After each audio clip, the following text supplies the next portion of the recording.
Hi guys, welcome back to my channel. I hope you're having a great day so far and welcome to today's video, which is going to be the next episode of New Makeup and Movies, where I'm getting ready with some new makeup that I haven't shown on camera yet, while sharing my thoughts on the 6 films that I saw at the cinema in the past month. So today we have my summer shades of 2 of my favourite products of the year so far, the Estee Lauder Concealer and the Givenchy Foundation. I had to pick up my summer shades now I'm back from holiday. In my May beauty roundup, I asked you if you wanted to see any of the eyeshadow palettes I talked about in action in this video, and many of you asked for the Lancome Café Crush palette, so we're going to use that one today.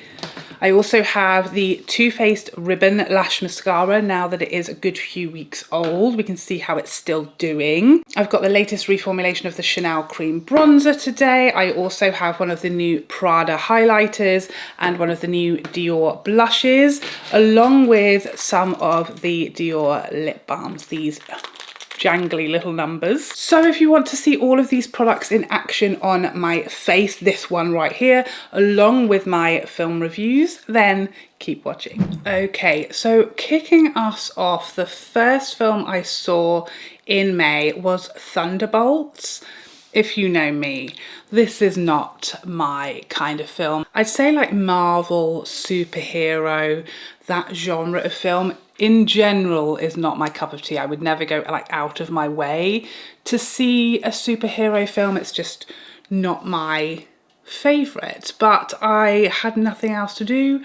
There was nothing else on, so I thought I would give it a try, and I didn't hate it for the most part. I found the first bit of the film, like the first maybe half hour, slightly painful and slow and a little dull, if I'm being really brutally honest. But it did build quite well, I think. I sort of, got a little more invested as the film went on, and it was very moving actually. There was a lot of really beautiful, deep topics covered in this film, which I really appreciated. It was funny in places. There were some nice sort of messages, nice messaging along the way. It was just okay for me. It certainly wasn't going to change my mind about this type of film. Would I recommend you run out and see it? Definitely not. So I'm going to give this a 6. That sounds harsh. Is that harsh? I feel like a 7 is too high, but a 6 sounds quite mean. But I'm giving it a 6. I'm sticking to my guns. Just not really my kind of film. I think if you love superhero films, you'll surely love it a lot more than I did. But yeah, it was just okay for me. Like the first sort of 45 minutes, I was almost considering walking out. Next up, let's talk about Final Destination. Oh, so nostalgic for me. So there have apparently been, this was the 6th Final Destination film. I've been on a journey with these films. The first Final Destination film I loved. It was one of those, that probably got me sort of hooked into that type of film, a sort of, yes, it's a horror, like a thriller horror with a real story behind it. It's not just a slasher where, some psychopath is going around killing teenagers. It actually had some meat to the story and some like gripping, things going on that were not just a murderer. So I really loved the original, but let's face it, after that, things went quite severely south for me. I think it was maybe the 3rd Final Destination film that is one of the only films I've ever left the cinema during. I went to see it with a group of my friends, and it was so bad that we couldn't be bothered to stay and we left during it. They got worse and worse, more and more ridiculous. I feel like the original was such a clever idea, such a clever storyline, and then they went down the route of just making it all about just gore and insane gory ways for people to die, which isn't my cup of tea really.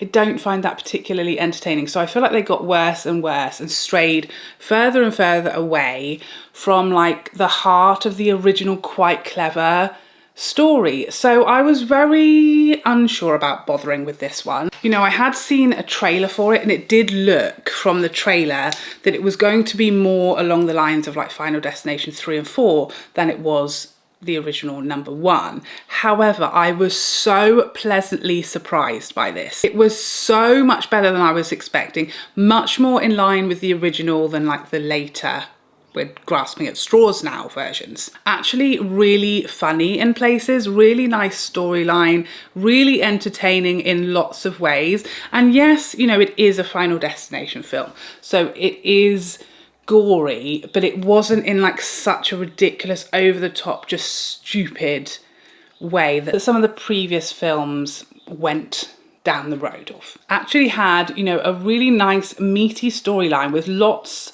of really great character development and relationships between the characters that I was not expecting whatsoever. I was very much expecting like a brainless gore fest, and it had a lot more heart and meat to the story, and I was really, really grateful for that. There were definitely some sort of rather silly, over the top moments, as you would expect, but I still really, really enjoyed it. It was so much better than I was expecting. This was an 8. Now let's talk about Stitch. Oh, I fear what I'm going to say about Stitch is going to be controversial in many different ways for many different reasons. The first controversial thing I'm going to say is that I am not a huge fan of the original Stitch animated film. I know that's like criminal, but let me be clear, my children love Stitch, particularly my daughter. She is absolutely obsessed with it. I don't know if I just came to the original too late in life and I'd sort of outgrown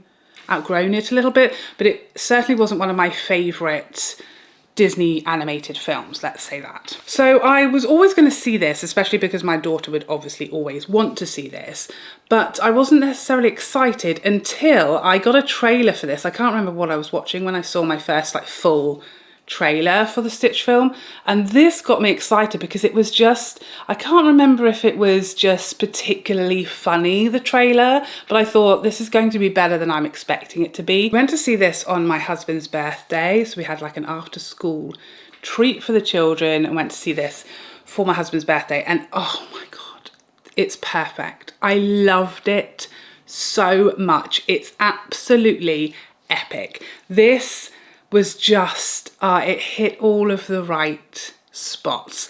It was hilariously funny. I was laughing, the kids were laughing the entire way through. I loved it so much. I cried like a baby during this film, okay? At one point, I had to put my coat over my head because I was crying so much. I was actually afraid that I was making sounds, and my daughter was horrified, okay? It's so emotional, so moving, so beautiful. It was just magical. I loved it so much. This is a grade A cockle warmer. Okay, you have been warned.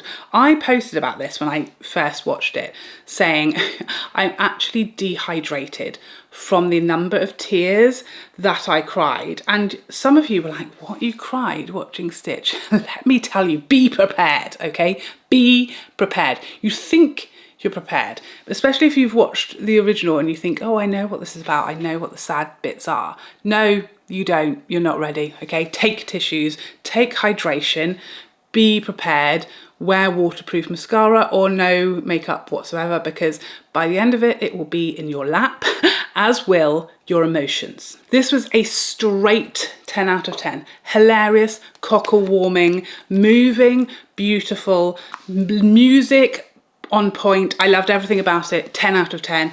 Every single member of my family gave it a 10 out of 10 when I asked them afterwards, what is happening? I think that's fallout. Oh dear, I'm going to be a lot sparklier than I'd planned today. Quite a bit of fallout from that palette. But yeah, every member of my family gave this a 10 out of 10. It's an absolute banger. I agree with the people saying that this is like the best Disney live action remake. I wholeheartedly agree with that. By some way, this is the greatest Disney live action I've ever seen. I loved it. Next up, let's talk about Mission Impossible.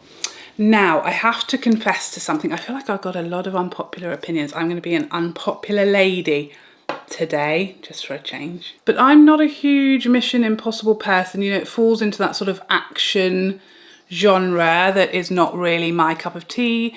typically, I feel like this is the beauty though of having my Odeon membership, because I've seen, you know, I've already said there were probably 3, maybe even 4 films of the 4 that we've talked about so far that I wouldn't have seen if not for that membership. I probably would have taken my children to see Stitch anyway, but I would say the other 3 films we've talked about so far I wouldn't have watched because they're just not my type of film. And you do come on to some real winners when you give more genres and more films a go. So my Mission Impossible backstory is, I do definitely remember having watched the first one.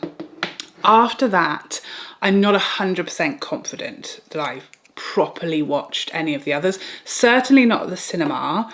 I may have watched 2, like at some point at home on the television, which, as you'll know, it's just not the same. I don't really listen if I'm at home watching a film. I've sort of got half an eye on the television, half an eye on my Sudoku.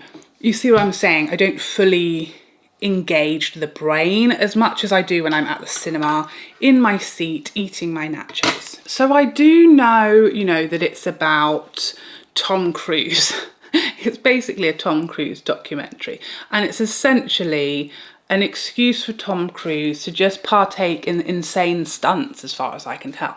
It's kind of like an Americanized version of James Bond, is maybe how I would describe this. It's just a crazy, unhinged person doing insane, crazy, unhinged things in the name of saving the world. So, you know, fairly James Bond, but James Bond, I would say, is, you know, a slightly more low-key version with a lot more martinis shaken, not stirred, which, by the way, is an absolute bartender's nightmare. If you've ever worked in a bar, that line will haunt you, because everybody knows you should not be shaking martinis. So I went into this with really low expectations and no idea what it was about or what would be happening. And that was pretty much where I was at. So I will say, I spoke to my sister and her husband, are avid Mission Impossible fans. So they were talking to me about this film on holiday and saying that I was explaining that I didn't know, you know, any of the backstory really, or the sort of history behind the characters and their relationships, because I've only seen the first one, and they were appalled and shocked and horrified by my behaviour. But I will say I was very much able to watch this film and feel like I understood the plot and the story and what was happening. I didn't feel like confused, I didn't feel lost. It was fully watchable for me without, you know, having seen the films prior. So don't be afraid of seeing it if you haven't seen, you know, I don't even know how many of these films there are. I think there's like 5, right? It's almost as many as Final Destination. So by all means, you can certainly get away with watching this film blind, even if you haven't seen the first one. All you need to know is this man apparently works for the government and he's trying to save the world, and the rest is just, you know, an action fest. But according to the Mission Impossible experts in my sister and my brother-in-law, you should watch the others if you want to get the full experience and know all about the relationships between the characters and the backstory, etc. This was so long. It was so long. How long was it? Almost 3 hours, okay? That was fine for Wicked, but this, it felt long. It felt long and I needed the toilet.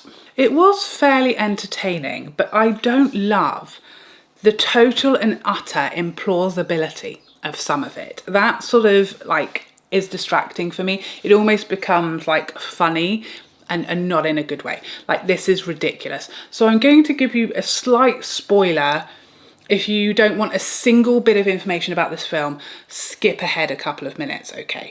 Because I want to talk about one specific minute to explain what I'm talking about when I'm talking about the implausibility. At one point, this man free dives out of a submarine that is on the very bottom of like the Arctic Ocean in nothing but his pants and with no diving equipment, and makes it, just like swims up basically in his knickers, and we're all supposed to believe that that happened. I don't think it did. So I know that people are going to be like, oh, you know, I think it's supposed to be that he's this incredible, like that's just not realistic, I'm afraid. He would have frozen to death 2 minutes in. He definitely would have had some pretty serious after effects. And yet he just basically sleeps in a tent for 24 hours and he walks it off. And I'm sorry, there are limits. There are limits here to what is acceptable in a film that is not, you know, an animation. Okay, this is supposed to be real life, guys. And I know that Tom Cruise is hard as nails, but not even he could do that, okay? He could not pull that off, I promise you. So that I found slightly like annoying. Like it irked me that was literally just utterly ridiculous. So I'm giving this a 7. I probably liked it more than I thought, and there were some really great moments in here. I thought the storyline was really engaging. I was mostly entertained, although it did feel like at least half an hour too long. But I also have to look at these films for, you know, the genre. My personal preference aside, I can't imagine that you really could have got, you know, a more sort of gripping, exciting, entertaining action film for those of you who love action. I think your pickles will have been utterly tickled and you would have loved it. So, you know, props where props are due. It's not really my cup of tea, but I can appreciate for those whose tea it is. Those of you whose cup of tea this belongs to, I think you'll have been utterly entertained. So a 7, not for me, but for some of you, perfect. Next up, let's talk about the salt path. Now, I knew absolutely zero going into this film. I had no idea whatsoever what this was about. The only thing I knew about this was that it was on the day I wanted to go to the cinema, and it has Gillian Anderson in it. And frankly, those two things were good enough for me because I flipping love Gillian Anderson. She can do no wrong. So it turns out that this is based on a true story. So it's based on a book that is written by Gillian Anderson's character. And it is the story of a couple who were sort of maybe slightly approaching like retirement age when they have a terrible turn of luck, bad things befall them, and they end up basically losing everything. So they have children, like not quite grown-up children, but children at university age. I'd say they're probably in their late 50s to 60s, and they suddenly lose everything. And as you can imagine, they're terrified, they're scared, they've got no money, they've lost their home, and in a sort of blind panic, they decide to walk the southwest coastal path. It's not what I would have done, but sure. I don't even really like walking, you know, to the school, which is 5 minutes away, let alone that bad boy. So if you're not familiar with the coastal path, this is basically a little path a very, very long path, but it's narrow is what I mean. So this is a path that goes all the way around the entire foot of England, okay? It goes the entire edge of that little foot bit that's on the end. It's very, very long, hundreds of miles. And they decide that they're just going to get a tent and about £20, which is all they have left in the world, and they're going to just walk along it. We don't know why. But they feel like perhaps it will inspire them, perhaps they'll figure out what to do because they have no idea what to do and where to start and where to go for help. They have no one they can stay with, they can't afford a hotel, no one will help put them up, and the husband is actually really having some bad health issues as well. So this journey comes about with them just really not knowing what else to do, and they just have this idea, we're just going to walk and see where our feet take us.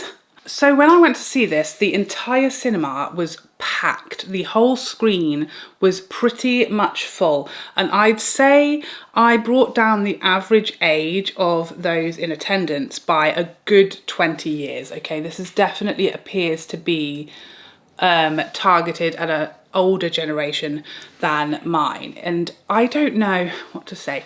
This was not really my type of film. I found it exceedingly depressing. Ow.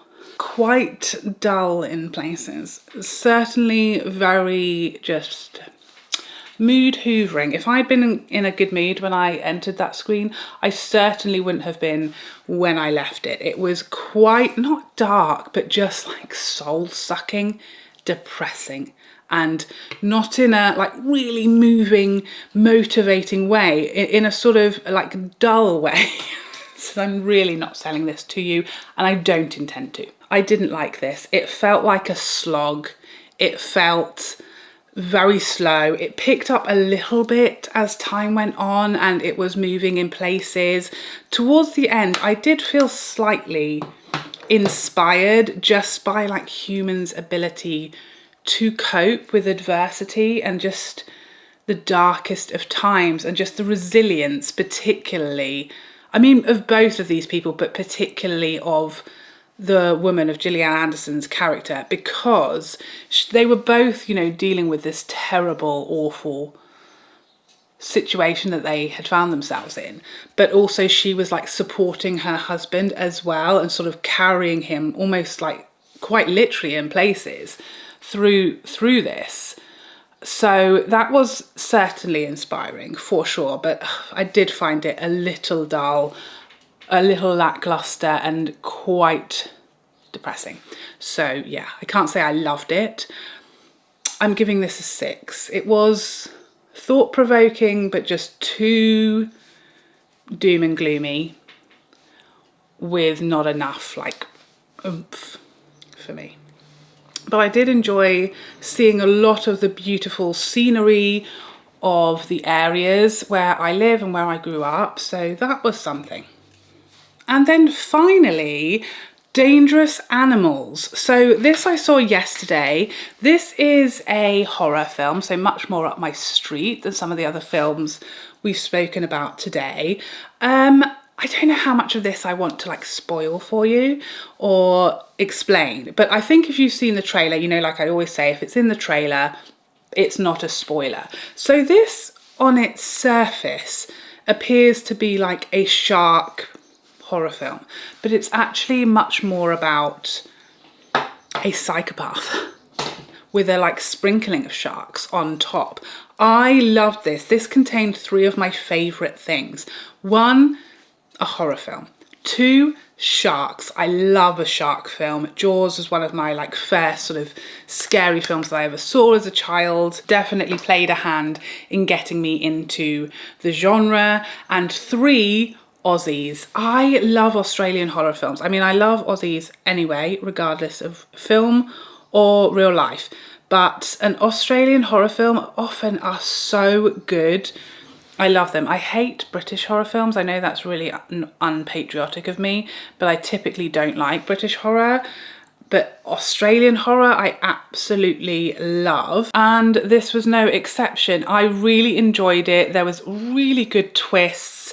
I love the sharky, toothy element of it, and I absolutely loved the main character, the woman in this film. I loved her. She is hard as nails. She put every man in this film to shame, okay, for shame. She's hard as nails, brutally strong, powerhouse of a girl, but in a very realistic way, like just someone with a lot of fight and toughness and mental strength, but not like in a superhero ridiculous way. I absolutely loved how tough as nails this main character was. She was a complete and utter bad bum.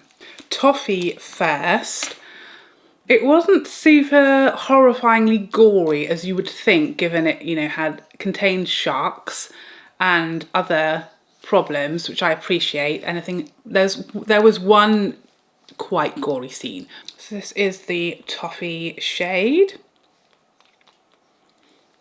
Gorgeous. The only slight downside that I found in this film is that there were a couple Again, I don't want to explain exactly the moments that I'm talking about because they are spoilers, but there was one particular bit of this film that was ridiculously unlikely, like highly, highly unlikely. How on earth did we get from there to there to there?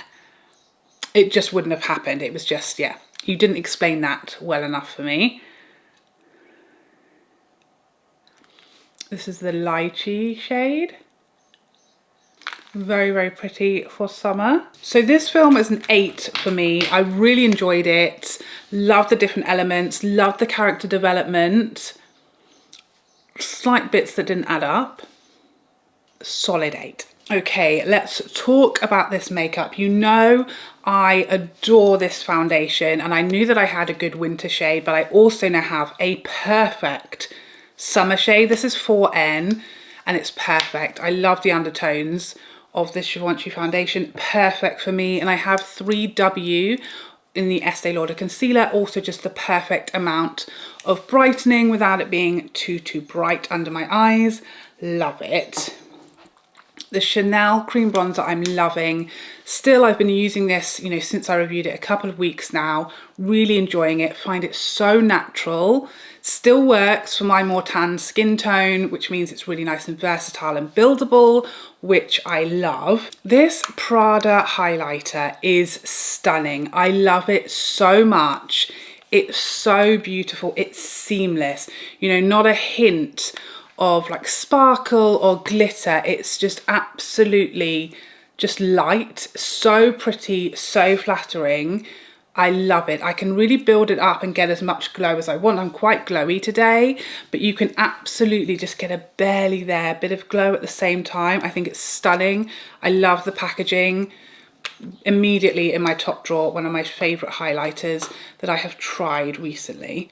I think we need to do a highlighter roundup because there have been some belters of highlighters coming out this year. So many that are like right up my street. The Gucci, the YSL, this new Prada. I feel like we need a bit of a roundup. I need to work out like my ranking. This Dior blush I love so much. I feel like it's the perfect summer bronzy, peachy, glowy blush. I absolutely love it. I think it's perfect. It's so buildable. It's gorgeous. Really nice, like neutral, but bronzes up the skin as well. Now, as I said in my May Beauty Roundup, I don't love this palette. I think it's a really nice wearable colour story. I think the mattes are exceptional, but the shimmers are just a bit lacking for me. You can see there the effect. It's pretty, but it's not giving me like wow, because the shimmers are quite soft and subtle. And personally, I just like a bit more punch to my shimmers. I like them to be a bit more impactful, a little bit more either wet look or shimmer or sparkle or something, but I just find them very, very soft and they're just not giving me what I want them to give me, you know? Now this mascara, I always liked this mascara from Too Faced. I don't like the packaging. That's the one thing. I almost don't want to like it because I don't like the packaging, but it's got better and better since I opened this. I feel like with a bit of age, this is one of those that has just, it gives me so much length. It's so pretty. It really gives crazy length. This is a, what do you call them? A tubing mascara, I think. Am I right? Correct me if I'm wrong. So it's so easy to remove. It never smudges. I've worn this on quite rainy days. I recently had my son's end of season presentation for football and it rained the whole time and not a single bit of mascara went anywhere. Okay, so good for like rainy days or hot weather and holidays and things like that. But it's just so pretty and lengthening. I've been loving it. Beautiful. And I feel like it's got better and better over the few weeks since I first got it, which I really appreciate. I can't stand a mascara that just dries out in a couple of weeks. And finally, these Dior lip butters. I love these. I feel like a lot of people aren't enjoying these. And I do agree that the packaging is a bit like more fun as opposed to luxurious for Dior, so it's maybe slightly off-brand and that's why people aren't connecting to it, but I think it's quite fun and I think these are perfect for the summer handbag little number because they're cute to pull out with a lovely little dangle there. They feel lovely on and light and comfortable on the lips. They've got a nice touch of colour. They feel lovely and silky on the lips, and they've got a lovely nice amount of pigment to them as well. So I really like these. I think they're great for summer. And this Lychee shade, so pretty. Next on my list to see are I've seen a new trailer for the I Knew What You Did Last Summer. So much like Final Destination, that is a real blast from the past. Again, one of probably the earliest horror films I saw, the original, so I'll definitely go and see that. The Life of Chuck, which is based on a Stephen King book, that I'm definitely intrigued by. I've seen like the early critic reviews, look very promising, so I'm very excited for that one. The new Jurassic Park film. Jurassic Park is the first film, the original, that I ever saw at the cinema, so that holds a very special place in my heart, so I'll obviously be seeing that. I also saw a trailer for The Naked Gun, which I think will be hilarious, so I'll definitely see that. And then we have another The Strangers film coming, The Strangers Chapter 2. If you saw my review of The Strangers Chapter 1, the original, it was supposed to be like the prequel to The Strangers, which is one of my all-time favourite horror films. I was quite disappointed by the prequel. It just gave us nothing. It was almost a carbon copy of The Strangers, just with slightly different people. I have higher hopes. I don't know if I'm getting, once bitten, twice shy. Fool me once, you know the story. So I don't know if I'm stupid for being excited to give this another go, but I'm hearing good things, and I really am hoping that they got this one right and are giving us, a different story at least. But there you have it. Thank you so much for joining me today. I hope you enjoyed this video, and I would love to see you in the next one. Otherwise, take care for now. Bye bye bye bye.